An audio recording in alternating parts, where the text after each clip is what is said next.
அந்த காலம் 80லிருந்து அவர் புரட்சி எம்ஜிஆர் அப்பல்ல மருத்துவமனைக்கு போகிற வரைக்கும் அந்த காலத்தில் பெரும்பாலான நாட்கள் காலையில் வீட்டில் குளிச்சுட்டு டிஃபன் அவர் கூட தான் சாப்பிடுவேன். நேராக அங்கே போவேன், சாப்பிடுவேன், சாப்பிட்டுட்டு அவர் கூடவே வண்டியில் போவேன், காரில் போவேன், கோட்டையில் வந்து பெரும்பாலான நாட்கள் புரட்சி எம்ஜிஆர் வீட்டில் இருந்து சாப்பாடு, மீன் குழம்பு அதெல்லாம் வச்சு ரொம்ப அறுசுவை உணவு, ரொம்ப அருமையான சாப்பாடு வரும். வந்து எல்லாம் உட்காந்து சாப்பிட வைப்பார். அது ஒரு பெஸ்ட்டு ஹோஸ்ட் புரட்சி எம்ஜிஆர் அவர்கள், விருந்தோம்பல் நிறைந்த பண்பாளர். சாப்பிடும்போது அவருக்கு சாப்பாட்டை பார்த்து சாப்பிட மாட்டார், அவர் மற்றவங்களே தான் பார்த்துட்டே இருப்பார். அங்கே என்னென்ன சாப்பிட குறையுதோ பரிமாற மாட்டாங்க. அங்கே அதை வை, இங்கே வை, மீனை வை, முட்டை வை, அதை வை, இதை வைன்னு எது குறையுதோ சாப்பிட அவங்களுக்கு எது பிடிக்குமோ அதை வைக்க சொல்லிட்டே இருப்பார்.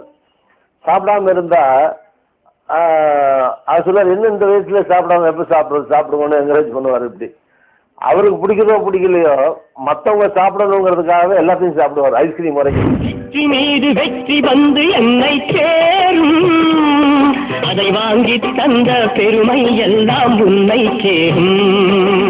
வெற்றி மீது வெற்றி வந்து என்னை சேரும், அதை வாங்கி தந்த பெருமை எல்லாம் உன்னை சேரும். பெற்றெடுத்து பேர் கொடுத்த அன்னை அல்லவோ, நீ பேசுகின்ற தெய்வம் என்பது உண்மை அல்லவோ.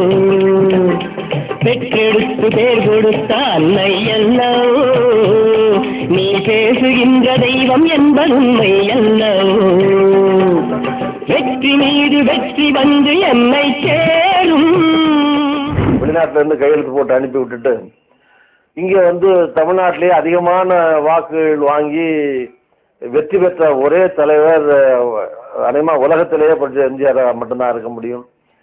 பேச சிரமப்படுற காலத்தில் கூட நான் வந்து ராஜீவ்காந்தி அடிக்கடி நான் வந்து நன்றியோடு நினச்சி பார்க்குறது. ஏன்னா நிறைய பேர் பேச முடியல, எழுத முடியல, அப்படிலாம் விமர்சனம் வர்ற போது ராஜீவ்காந்தி தான் அதில் தெளிவாக முடிவெடுத்தது.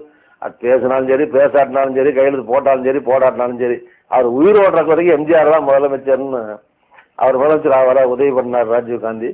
அதே மாதிரி ராஜீவ்காந்தி மேலே புரட்சி எம்ஜிஆருக்கு மிகுந்த அன்பு, பாசம் இருந்தது.